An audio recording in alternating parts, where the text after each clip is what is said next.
বৃহৎ যমুনা রেল সেতু আর কিছুক্ষণ পরেই উদ্বোধন হতে যাচ্ছে। আনুষ্ঠানিকভাবে উদ্বোধন করা হবে যমুনা রেল সেতুর পূর্ব ইব্রাহিমবাদ স্টেশন এলাকায়।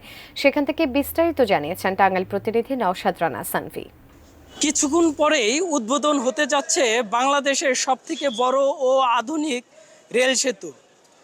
নবনির্মিত রেল সেতুটি উদ্বোধন উপলক্ষে সকল প্রস্তুতি সম্পূর্ণ রেল বিভাগের। যমুনা রেল সেতু উদ্বোধন অনুষ্ঠানে প্রধান অতিথি থাকবেন রেল পথ মন্ত্রণালয়ের সচিব মোহাম্মদ ফাহিমুল ইসলাম। বিশেষ অতিথি বাংলাদেশে নিযুক্ত জাপানি রাষ্ট্রদূত সাইদা শিনিচি ও জাইকার South Asia department director general Ito তেরুজুকি।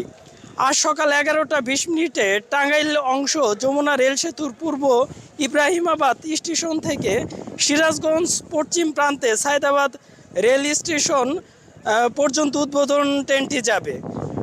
সেখানে 11টা 40 মিনিটে সংবাদ সম্মেলন করার কথা রয়েছে। পরে বেলা 12টায় ইব্রাহিমাবাদ রেল স্টেশনের পূর্ব প্রান্তে ফেরত আসার কথা রয়েছে।